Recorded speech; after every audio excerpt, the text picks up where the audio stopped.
오늘 주목 과로사로 숨지는 날이네요. 봉준호 감독의 기생충이 한국 영화 최초로 아카데미 작품상과 감독상, 그리고 각본상과 국제장편 영화상까지 받아내네요. 무려 아카데미 4관왕 달성입니다. 한국의 감독이 아카데미 시상식 4관왕을 달성한 것은 91년 아카데미 역사상 최대의 이변이 아닐까 생각하는데요.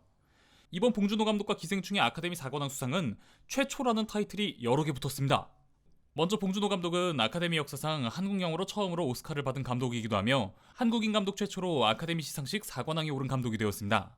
91년 역사 동안 단 한 차례도 외국어로 제작된 영화에는 최우수 영예인 작품상을 주지 않은 아카데미로부터 최초로 작품상을 받아낸 외국 감독이자 동시에 한국인 최초로 아카데미 감독상 수상, 아시아계 작가가 탄 최초의 아카데미 각본상임과 동시에 외국어 영화상에서 국제장편 영화상으로 명칭이 바뀐 후 첫 수상작이자 한국 영화 최초의 국제장편 영화상 수상이라는 영예를 안았습니다.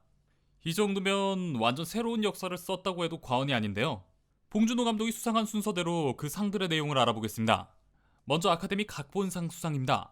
이번 봉준호 감독의 아카데미 각본상 수상은 그 의미가 큽니다. 이는 오스카 역사상 최초의 한국 영화 수상임과 동시에 아시아계 작가가 각본상을 탄 것도 이번 봉준호 작가의 기생충이 최초이기 때문이죠. 사실 역대 오스카 각본상 후보에 아시아계 작가가 오른 것은 이번 기생충이 최초는 아니었습니다. 1986년작 나의 아름다운 세탁소로 파키스탄 출신의 하니프 쿠레이시가 최초 노미네이트 되었고요.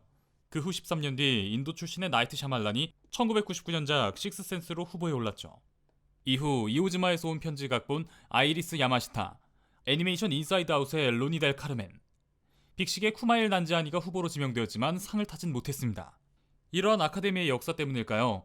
봉준호 감독은 이전에 한 인터뷰에서 한국 영화의 영향력에도 불구하고 오스카상을 하나도 받지 못한 것에 대해 어떻게 생각하냐는 질문에 오스카상은 국제영화제가 아닌 매우 지역적인 영화제다 라고 대답해 화제가 되기도 했는데요. 이는 아카데미 시상식의 현실을 꼬집으면서 동시에 외국 영화가, 그것도 아시아 작품이 아카데미 시상식에서 상을 받는다는 게 얼마나 큰 장벽에 가로막혀 있는지를 스스로 자각하는 자조 섞인 발언이었죠. 그런데 그러한 높은 장벽을 넘어 기생충이 아카데미에서 각본상을 받았습니다.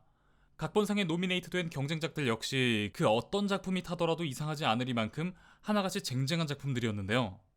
나이브스 아웃, 결혼 이야기, 1917, 원스 어폰 어 타임 인 할리우드 등 봉준호 감독 말대로 미국의 지역 영화제에서 미국에서 제작한 작품들과 경쟁해 한국 작품이 이만큼의 성과를 이뤄냈다는 건 정말 대단합니다. 그리고 이어서 수상한 국제장편 영화상 역시 최초라는 타이틀이 붙었습니다. 원래는 아카데미 외국어 영화상이었던 이름이 올해 아카데미 시상식부터 국제장편 영화상으로 그 타이틀이 바뀐 것인데요. 봉준호 감독의 기생충이 이 상의 명칭이 바뀌고 첫 수상작이 된 영예를 안게 된 셈입니다. 국제장편 영화상, 그러니까 지금까지 외국어 영화상은 미국 밖에서 제작된 작품 중 대부분의 대사가 영어가 아닌 다른 언어로 제작된 작품들이 경쟁하는 부분이었습니다. 한 국가에 한 편만 출품이 가능한 수상 부문인데요. 지난해 버닝이 예비 후보에 들긴 했지만 결국 최종 후보에는 오르지 못했습니다. 한국은 1962년 사랑방 손님과 어머니를 시작으로 매년 이 부문에 출품을 했지만 번번이 후보에도 오르지 못했는데 이번 기생충이 최초로 후보에 노미네이트되고 수상까지 하게 된 것이죠. 2019년이 한국 영화 역사가 100년을 맞이하는 뜻깊은 해였는데요. 그 2019년 한국 영화 대표라고 할 수 있는 작품 기생충이 해외 유수의 영화제에서 많은 상들을 받고 아카데미 시상식에서도 괄목할 만한 성과를 낸 것이 정말 자랑스럽지 않을 수 없습니다. 특히나 봉준호 감독의 이 국제장편 영화상 수상은 지난 골든글러브 시상식에서의 자막의 장벽을 뛰어넘으면 훨씬 더 많은 영화를 즐길 수 있다고 한 발언에 비춰보면 그 의미가 더 크다고 할 수 있습니다. 그리고 감독상입니다. 솔직히 저는 감독상까지 봉준호 감독이 가져갈 거라고는 꿈에도 상상 못했습니다. 물론 기생충이 충분히 감독상까지 받아도 전혀 이상한 작품이 아니지만 이 시상식은 봉준호 감독 말대로 지역 영화제인 아카데미 시상식이니까요.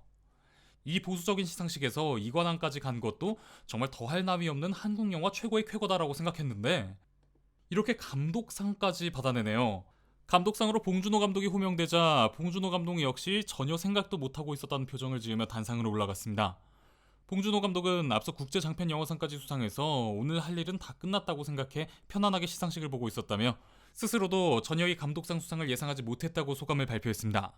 감독상 후보는 기생충 봉준호 감독을 포함해 마틴 스콜세지, 토드 필립스, 쿠엔틴 타란티노, 샘 멘데스 등이 노미네이트 되었는데요. 봉준호 감독은 마틴 스콜세지가 했던 가장 개인적인 게 가장 창의적이다라는 말을 가슴에 새기며 영화를 공부했는데 그와 함께 후보에 오른 것만으로 영광이라는 소감을 밝히며 이 영화를 미국 관객들이 부를 때 리스트로 꼽아준 쿠엔틴 타란티노에게 감사하다고 전했습니다. 그리고 오스카가 허락한다면 트로피를 텍사스 전기 톱으로 잘라서 나눠 가지고 싶다며 함께 노미네이트된 후보들을 향해 존경을 표했습니다. 봉준호 감독 이전에 아시아인 최초로 아카데미 감독상을 받은 사람은 라이프 오브 파이의 이안 감독이었는데요. 라이프 오브 파이는 2013년 85회 아카데미 시상식 당시 감독상을 포함 총 11개 부문에 노미네이트되어 4관왕을 달성했습니다. 하지만 끝내 작품상만은 받지 못했는데요. 이렇듯 단 한 번도 아카데미는 외국인 감독의 외국 작품에 아카데미 최고 영예인 작품상만은 허락하지 않았습니다. 그런 아카데미의 90년이 넘는 보수적인 관념을 봉준호 감독의 기생충이 깨버린 겁니다.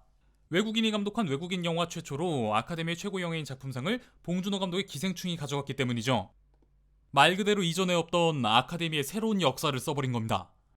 기생충은 이번 아카데미 시상식에서 작품상, 감독상, 각본상, 편집상, 미술상, 국제장편 영화상 등 총 6개 부문에 노미네이트 되었는데요.